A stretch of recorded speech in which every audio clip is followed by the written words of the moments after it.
ไปต่อนำกันนะพี่น้องได้เวลาเข้าสู่เวียงจันทร์เฮาแล้วล่ะอเมซอนก็เป็นห้างกาแฟที่ราคาบ่สูงหลายเนาะที่ว่าผู้ใดก็นิยมมากินพี่น้องนิยมมาซื้อเนาะ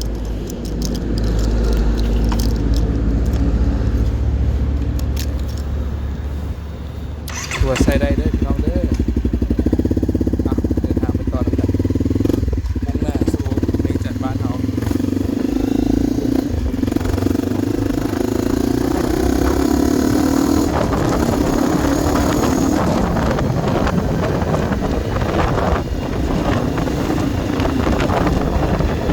ก่อนเข้าทางแบงใส่สมบูรณ์นะพี่น้องเป็นห้องว่าขัวน้ำพี่เด้อเนาะขัวกันเนี่ย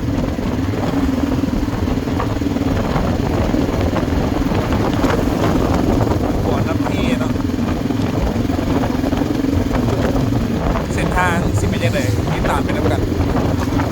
เดี๋ยวคอยถ่ายไปเรื่อยๆนะพี่น้อง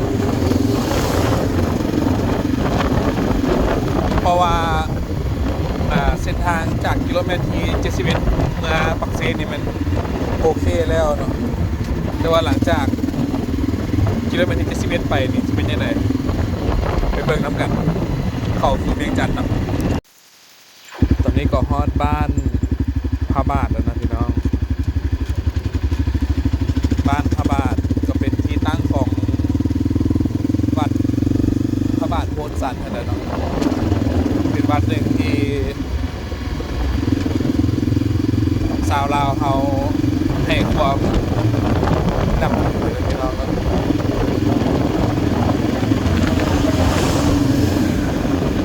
บุญพระบาทโพธิ์สันนี่ทราบว่าคำจือประเภทนี้มันจะเป็นช่วงเดือนหนึ่งก่อนเนาะโดยปกตินะเลี้ยวซ้ายในบ้านโพธิ์สันเนาะแต่ว่าอยู่ในแมนบ้านพระบาทนะพี่น้องเป็นที่ตั้งของวัดพระบาทโพธิ์สันเลยแหละบอกคำก็พาที่เข้าไปส้มหลายเทือแล้วเนาะเอาเป็นว่าผู้ใดอยากเบิ่งคลิปพระบาทโพธิ์สันก็แนะนำให้เข้าไปเบิ่งภายในYouTube เอาคำโตประมาณ 4-5 เดือนก่อนเนี่ยพี่น้อง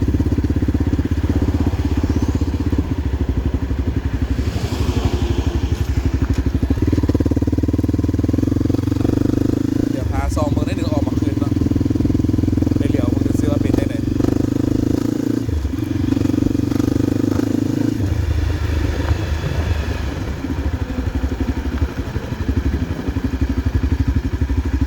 บ่ได้มาโดดเติบแล้วเนาะได้เข้ามาหัววัดได้หนึ่งกันยังดีเดี๋ยวพี่น้องพระธาตุพระบาทโพธิ์สันส่วนหอยพระบาทเป็นอยู่กองข้างพระธาตุเลยพี่น้องสวยงาม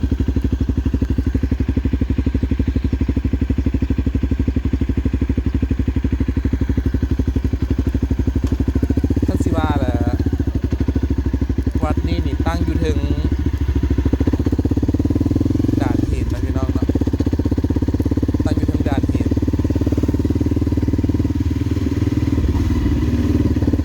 ตามการสันนิษฐานของเพิ่นเนาะว่าพระธาตุพระบาทโพธิ์สันนี่แม่นสร้างพร้อมกันในยุคของ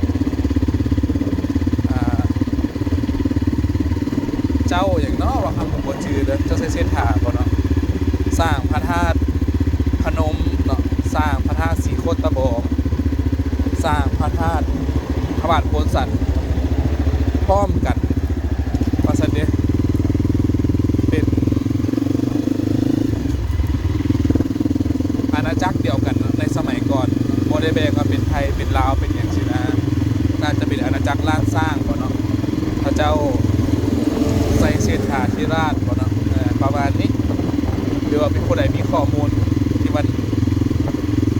อนนี้เนาะหรือว่าข้อมูลจังไดก็ลองคอมเมนต์กันได้พี่น้องเพื่อแชร์ความรู้กันเนาะว่าเป็นจังไดแต่ว่าซาเบาคำก่ายมากก็คือ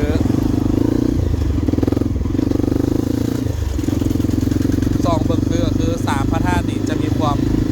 คล้ายเคียงกันเนาะโดยเฉพาะแม่นพระธาตุพนมกับพระธาตุพระบาทโพธิ์สัตว์เนี่ยนะไปต่อพี่น้องเอาหลายใหญ่ห้างขับรถกลับเวียงจันทน์เนาะเมื่อยเนี่ยช่วงนี้ออกทริปใส่สมบูรณ์ลองแจ้งมาแล้วล่าหลายพี่น้องเลยถ่ายมาฝากพี่น้องทุกคนเด้อเนาะอยู่ทางในประเทศต่างประเทศนะอยู่ทางอเมริกาทางออสเตรเลียทางแคนาดาทางฝรั่งเศสหรือว่าอยู่ใส่กันแล้วแต่เนาะขอบใจที่หลังรับชมไปมุ่งหน้าสู่ประเทศเวียงจันทน์เอาน้ำกันพี่น้องไปมาห้องกิโลเมตรที่71นะพี่น้องจะเป็นจุดเชื่อมต่อระหว่างทางเก่ากับทางใหม่เนาะก็เป็นประมาณนี้แหละเนาะตามที่เห็นเลยมันจะมีกลุ่มมีอย่างแน่แต่ว่าโครงการที่เพิ่นออกมาแล้วเนาะว่าเส้นทางระหว่างหลักเสาเอ็นมาฮอดกิโลเมตรที่71นี่สิเป็นทางปูเบตงว่าซั่นเด้เบิ่งนำกันว่าถ้าเพิ่นปูเบตงแล้วนี่สิเป็นจังไดเนาะปัจจุบันนี้ราคาดินก็ถือว่าแพงแล้วนะแต่บ่ฮู้ว่าหลังจากปูเบตงมาแล้วสิแพงก่อนเก่าจักเทื่อซั่นเนาะติดตามไปนำกันนี่มันก็ได้ลีกคุ้มนี่แหละเนาะรถนี่ก็หลายพอสมควรเส้น13ได้ทั้งแดดทั้งฝนพี่น้องตอนนี้แดดน้ำฝนนำได้นี่ฝนตกแดดออกเป็นจังไหนวะเป็นแบบงงๆเนาะซุ่มๆฮ้อนๆมาซะไปเดินทางไปน้ำกันเรื่อยๆอัดคลิปต่อกันไปมาใช่ไหมพี่น้องใครได้เบิ่งตามสภาพเนาะบ้านเมืองเอาฝนกันตกคันตกแห้งแหละกันถ่ายคลิปมาได้นะซับตกซับนี่ไปได้เรื่อยๆอยู่เนาะ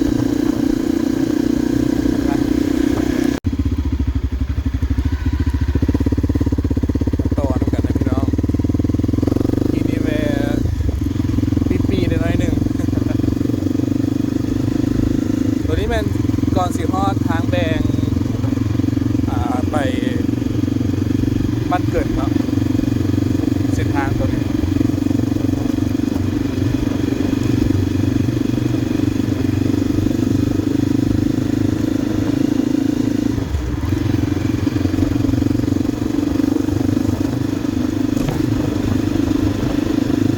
เลี้ยวขวานี่ไปบ้านเกิดนะพี่น้องคือตำรวจกับโบราณ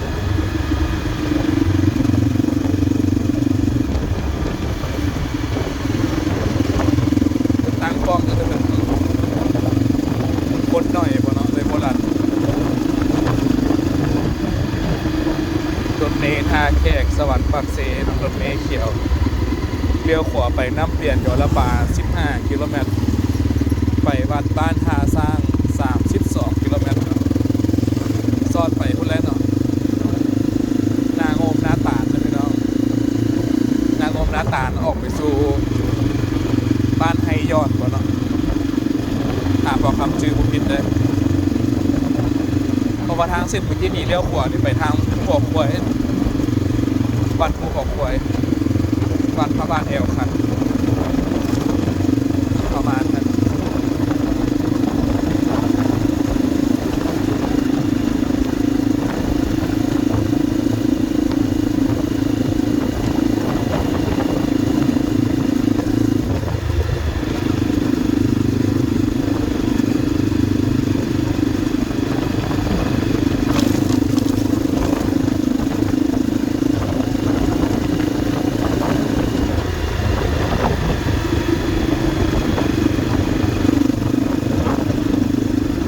ครับก็เข้ามาเข้าขอบเขต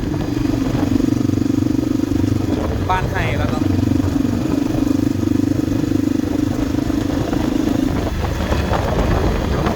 บ้านไห้ปักเอิมพี่น้องอยู่ทางงอนเพื่อนห้องว่าบ้านไห้ทางงอนเนาะกับบ้านไห้ปักเอิมตัวอยู่ตามสายน้ำเงินคือกันเลยเนาะ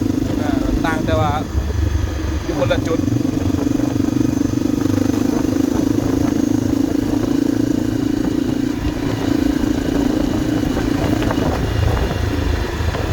เลี้ยวซ้ายถึงพระธาตุทินซอยน้ำ2 4ประมาณ10 กิโลเมตรเนาะ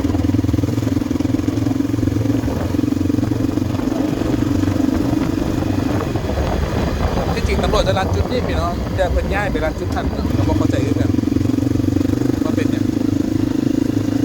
เปลี่ยนทำเลด้วยบ่เนาะเปลี่ยนโลเคชั่น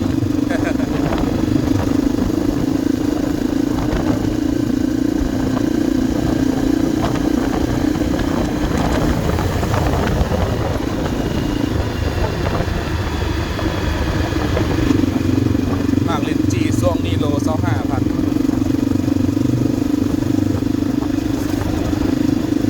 คนมีการแปลงทางนิดนึงออกที่หินโอยนะพี่น้อง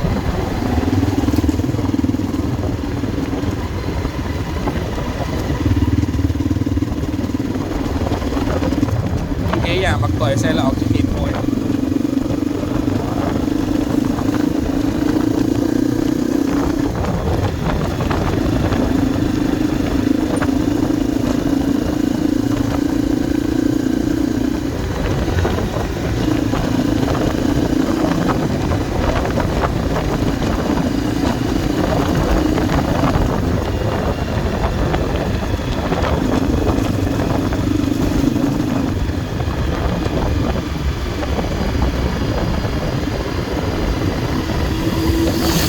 ตัวนี้ก็เป็นขัวบ้านไฮเนาะ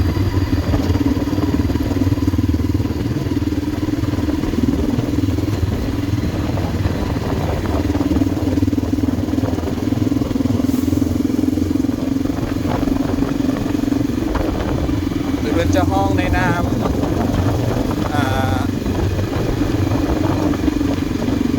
อยู่ในบนเกียรตินี่แม่นขวดสีทองนะพี่น้องในน้ำทางการคือเขาว่าขวดสีทองแต่ว่าคนเขาจะมุ่งกันในน้ำขวดบ้านไฮปักเกิมนะเด็ดปลายบ้านไฮนะต้องออกไป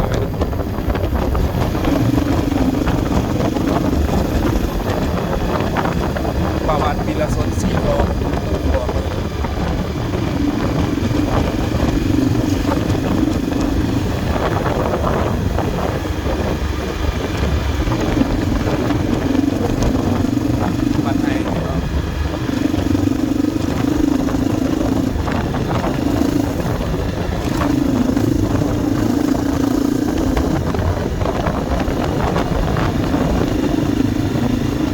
บ้านไฮในปัจจุบันเลยครับ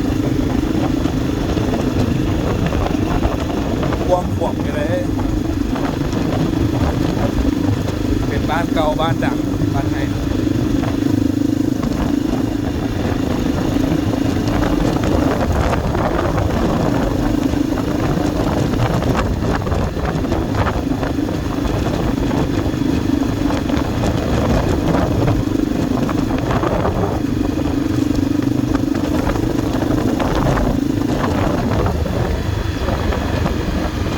เดินทางแล้วกับพี่น้องเลยปล่อยท้ายเป็น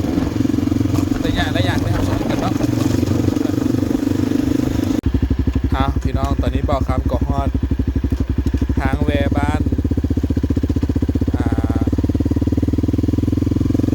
น้องอะไรอย่างตอนสร้างไพ่วันนั้นพี่น้องเลี้ยวขวาเนี่ยหลังจากกายบ้านเท้ามาเนาะกายบ้านนาซอนมาเดี๋ยวโบได้ถ่ายกินฝนตกก็เลยกายมาเลี้ยวขวาเนี่ยสิไปทางส่วนสมแสงในพี่น้องเนาะกับวัดอาสร้าง ถือว่าเป็นเส้นทางหนึ่งที่คนนิยมไปเนาะเนื่องจากมันไปซอดออกไปทางขัวอย่างเนาะขัวท่ากกไฮบอกพี่น้องขัวตัวนี้ท่ากกไฮออกไปสู่น้ำเปลี่ยนยอระป๋าเนาะออกไปสู่บ้านเกิดคือเก่าเนาะเนื่องจากว่าเป็นเส้นทางที่ว่าตัดกันนะตัดต่อกันไป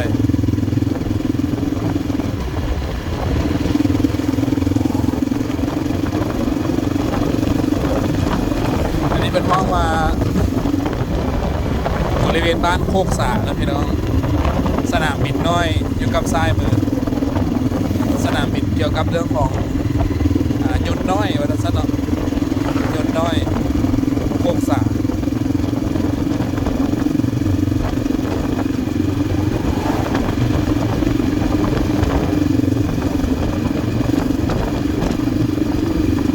อากาศนี่แม่นฮอดๆนะพี่น้องเดินบินเรือบินเบาพิเศษนะโคกสาแอร์เฟลบนสนามบินน้อยอยู่ใกล้ทางแยกเลยแหละ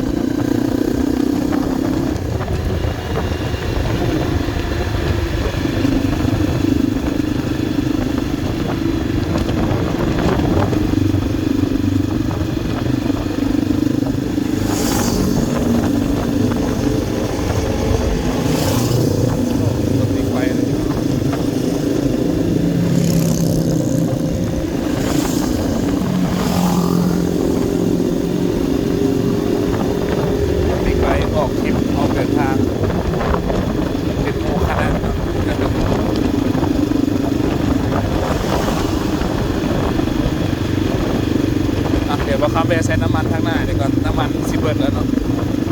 เหลือขีดเดียวโอ้โหเต็มถังสิเท่าไหร่บ้านหนองบัวทองโคกสาหนองบัวทองเมืองปากเมืองแข่งเวียงจันทร์เมืองปากเมืองเราเขาเราเวียงจันทร์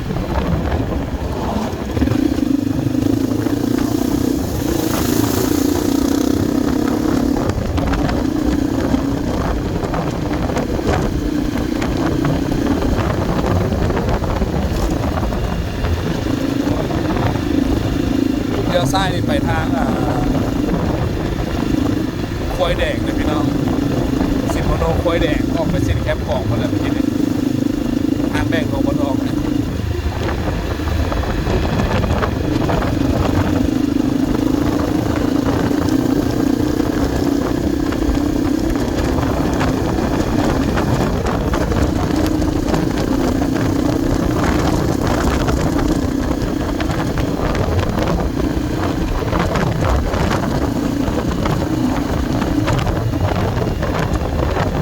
ใส่น้ำมันก่อนเนาะ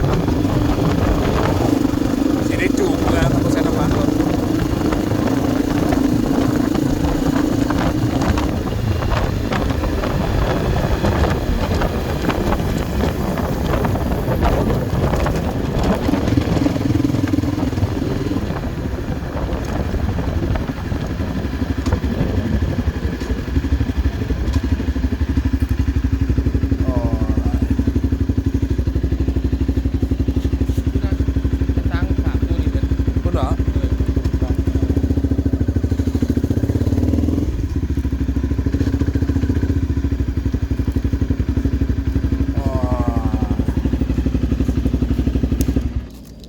น้ำมันกันเด้อพี่น้อง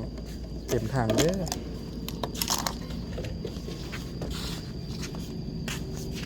เอาแต่ละตู้มันบ่คือกันวะจ๊ะมันเบิดคือกันแหละแต่ว่ามันเบิดพวกมันทางเดียวกันวะดูดกันมาบ่คนละกอกเนาะด้วย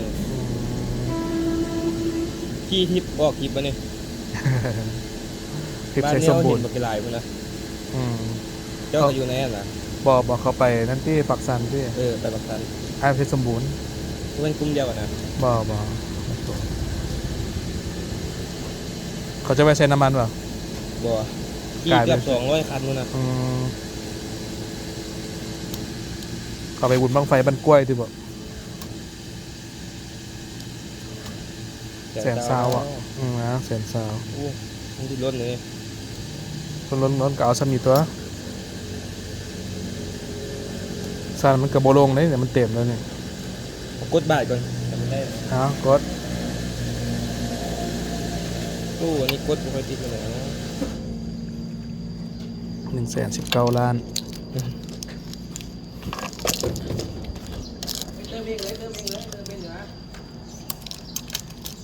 เดี๋ยวเลยนับเงินเขาจะทอนให้ดีก่อนคือว่าทอนพี่เรียกเธอนี่เลย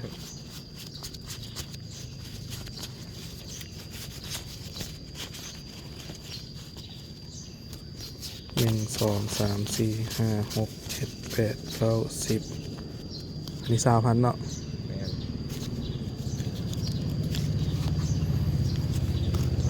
เอา100,000หน่อย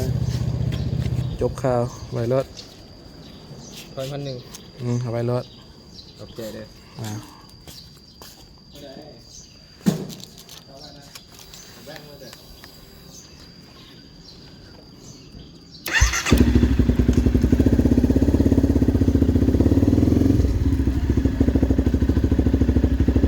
คือว่าเต็มทางก็5 ลิตรปลายนะพี่น้องเกือบ6 ลิตรรถคันนี้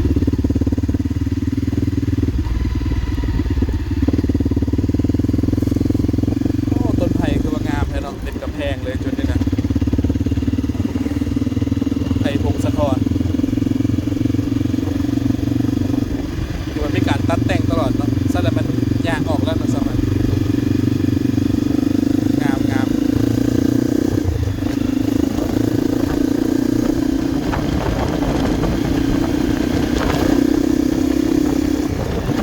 กลับบ้านเขาแวนั่งลิ้นหนึ่งนะพี่น้องอยู่ทางบ้านหลัก36เนาะนั่งใส่กระบอกครับหมดลายเมื่อกี้นี่ ห้านอย่างพวกพี่น้องเนี่ยแต่เพิ่นปิดห้านขายน้ำขายข้าวอะไรอยู่นี่มิลทีอันนี้เป็นมิลเต็กเนาะตัวภาษาเขียนไม่เขียนเซยคันมีห้างอย่างที่ระยะประมาณ50 ลักห่างๆกันเนี่ยก็โอเคเลยพี่น้องเป็นบอลพักรถเนาะอันนี้เบิร์ดเซนนี่ก็บางครั้งก็เห็นแต่ห้างเดียวเลยแหละที่ว่าเป็นลักษณะอย่างเช่นนั้นเนาะสวยงามอยู่เลยการแต่งห้างแต่งโฮมของเพิ่นนะเส้นทางแต่ละ71มาก็ถือว่ายากสมควรเนาะการเดินทางบางบอนก็นำยืงเนาะแต่บ่ท่วมทางดอกตามที่เห็นน้ำกัน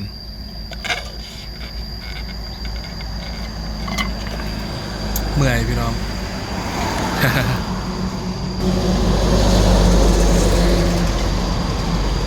กล้องกับมัวรถใช้สมบูรณ์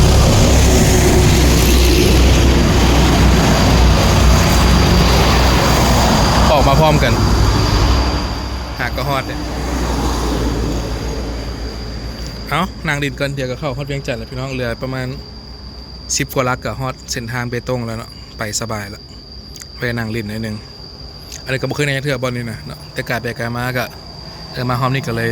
แวะแล้วมีเวลาเยอะแวะนางลินหน่อยนึง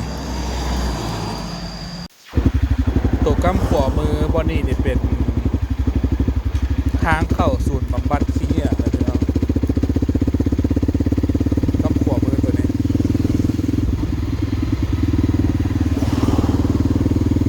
ศูนย์บำบัดขี้เหร่รัก35ว่าแล้วนะเข้าไปในเนี่ยตะกี้ก็อยู่หลัก18นะแลนด์ฟิลเขียนเธอศูนย์บำบัดขี้เหร่เดี๋ยวกูได้เอาคำพามาเบิ่งสุดนี้ล่าแหงละ ล่าแหงกูจะเมื่อยนะพี่น้อง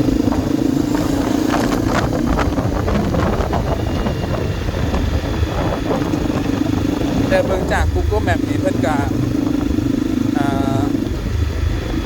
จัดสรรดีด้วยเนาะพื้นที่นะสวยงามมีบริษัทด้านนี้ทำกำจัดขี้เหร่แน่ทำแยกขี้เหร่แน่เนาะอยู่ที่หลัก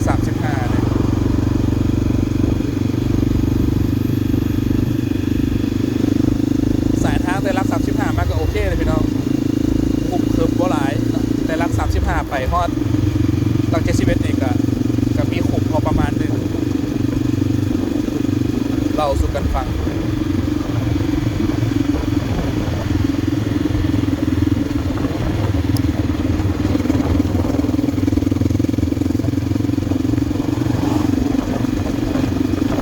โกรัก32สะดอกเนาะ อันนี้รัก31เลยนะก็คำนี้ก็ว่าผิดเนาะขอโทษขออภัยด้วยพี่น้องเด้อไปกลับบ้านพอแล้วกันนี่ก็แมนสุสาน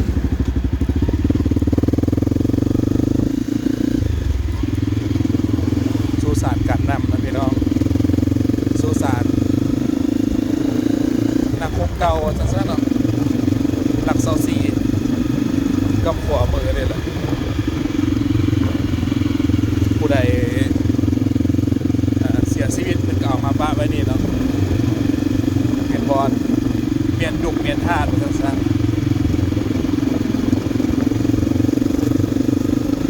เดี๋ยวบอกคำอ่านป้ายกันเนาะเพิ่นเขียนสุสานจะได้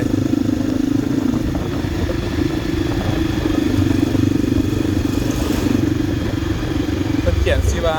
เพิ่นเขียนใส่ว่าสุสานนักพบปฏิวัติแห่งชาตินะพี่น้องป้ายเปิดเจออยู่ครับ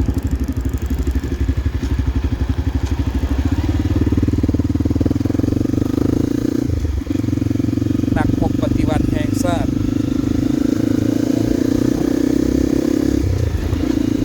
สิเป็นทหารแน่เป็นการนำแน่นั่นแล้วประมาณนั้น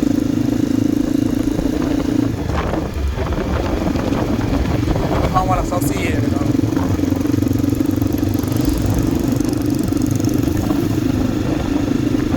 เลี้ยวขวานี่ก็ไปปากซ้ำนะไปเกษตรนาบุก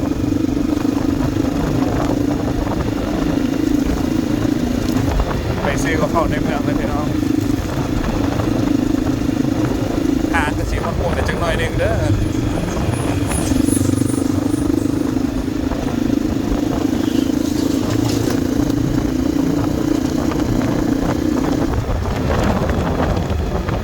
โดดผมซาก็ได้เนาะ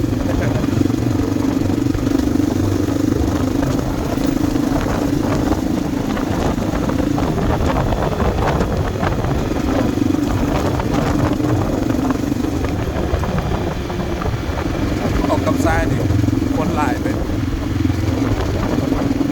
สาวๆฟาร์มคาเฟ่เลยเนาะเป็นทางคาเฟ่มีสวนดอกไม้น้อยเลยเนี่ย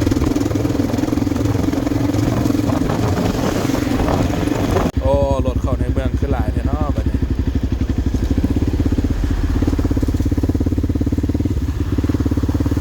โอ้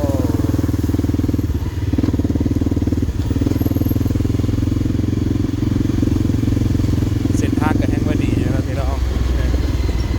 ผมทางกันอยู่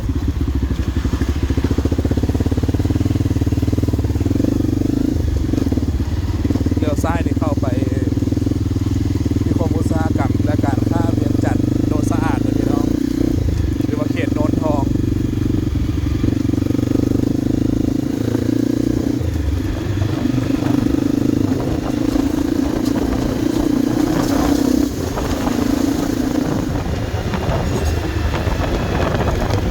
รถติดคักเนาะธรรมกรเข้าเมืองนี่มันทางดีเพราะ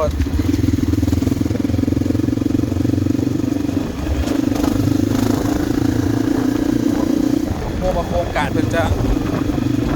เริ่มเมื่อใดเนาะได้ยินว่าเซ็นสัญญาแล้วเดี๋ยวโมโมว่าสิเริ่มเมื่อใด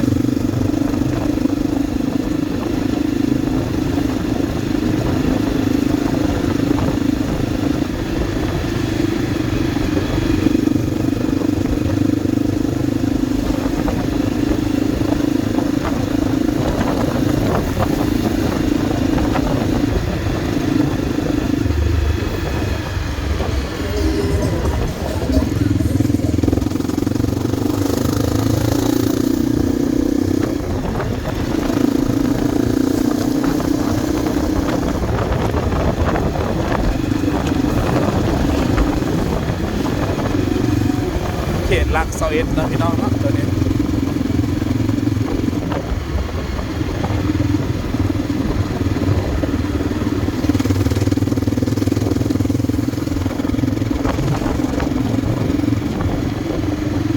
เดี๋ยวบอกคำขอตัวกลับก่อนเนาะเพราะว่าข้างในกับผมมีอย่างกันแหละเดี๋ยวเมื่อหน้าสิมาถ่าย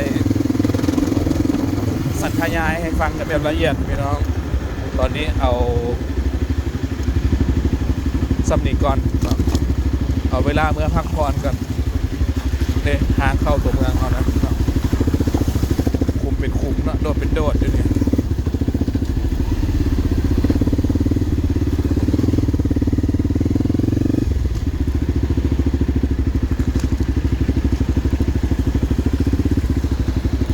พบกันใหม่ในคลิปหน้านะพี่น้องสำหรับคลิปนี้ก็บ่มีอย่างไรบายบายเนาะขอบใจที่หลังรับชมเด้อเนาะขอบใจบ๊ายบายเนาะจะฮอดรัก5แล้วนะพี่น้องออกจากไซสมบูรณ์9 โมงบ่ายนิดนึงเนาะมาฮอดเวียงจันทร์3 โมงครึ่งไล่มือรุ่นจากสมองขี่เรื่อยๆเนาะจอดกินกาแฟนั่นนี่เนี่ยฮักออกประมาณ2 ชั่วโมงคือกัน9 โมงกับเป็น10เนาะ11 12 13 14 15 6 ชั่วโมงป่ายนะพี่น้อง6 ชั่วโมงป่าย6 ชั่วโมงครึ่งเดิน9 10 11 12 13 14 15คันว่าไล่รวมพักรถแน่แล้วก็กินกาแฟแน่เนาะ6 ชั่วโมงครึ่งตัดออกประมาณเกือบ2 ชั่วโมงเนาะตัดออกชั่วโมงครึ่งซะ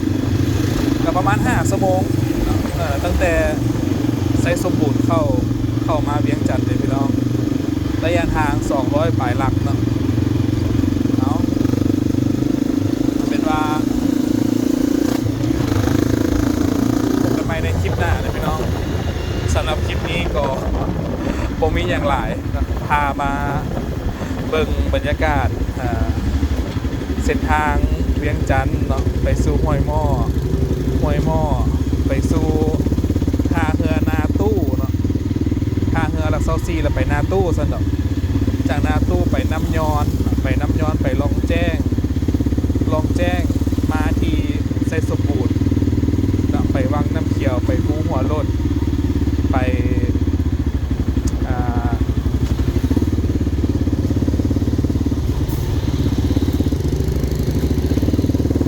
ลองซานในบ้านทงคูนไปลองซานมาสู่ทาบุกแล้วก็มาสู่เวียงจันทร์นะพี่น้องคลิปนี้ก็หลายร้อยกิโลเมตรพอสมควรถ้าเต็มใจก็อย่าลืมกดไลค์กดติดตามกด Subscribe กำลังใจทำบอลคันได้สร้างสรรค์คลิปใหม่ๆเด้อพี่น้องเด้อเนาะหรือว่าสามารถกดปุ่มซุปเปอร์แต้งเนาะเพื่อเป็นการโดเนทค่าเดินทางให้แกบอลคำเนาะค่าเดินทางก็มีค่าน้ำมูกน้ำมันค่ากินค่าอยู่อะไรเนาะก็ซอยกันเพื่อจะได้ มีกำลังใจในการออกถ่ายคลิปต่อไปนะพี่น้องจบข่าวเนาะเลี้ยงจัดรถติดเดี๋ยวว่าคำเข้าบ้านกันพี่น้องพบกันใหม่ในคลิปหน้าเนาะสำหรับคลิปนี้ก็ขอขอบใจกันแล้วกันเนาะบ๊ายบายหมดนะเพื่อนก่อนถ้าเพื่อนเห็นอย่างพวกนี้รถคือมาติดแท้วันอาทิตย์กันเลย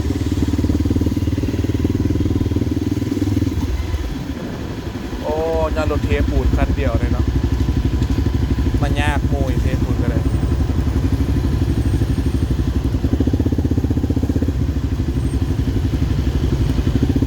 ยากกูมีพนักงานระบายรถอีกเนาะจอดเครื่องเยอะแล้วกันเทรถบ่มีโฟร์แมนบ่มีผู้ควบคุมการจราจร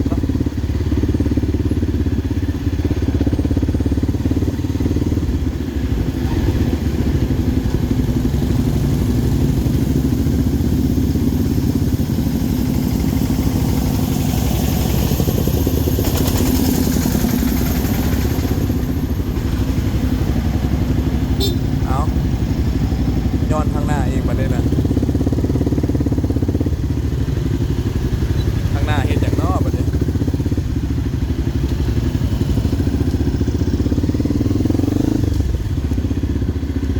ข้างหน้านี่ก็ปูยางอีกเอามาแยกกันอยู่ที่ประเด็น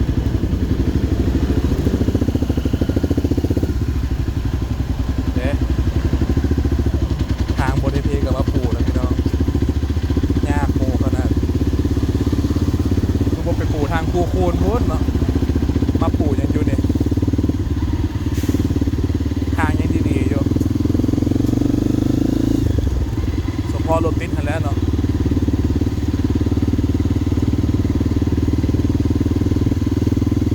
บ๊ายบายไปแท้เลยพี่น้องเขาด้วยนะขอบใจที่เสียสละเวลามีค่าของคำชมเด้อเนาะขอบใจป้าลุง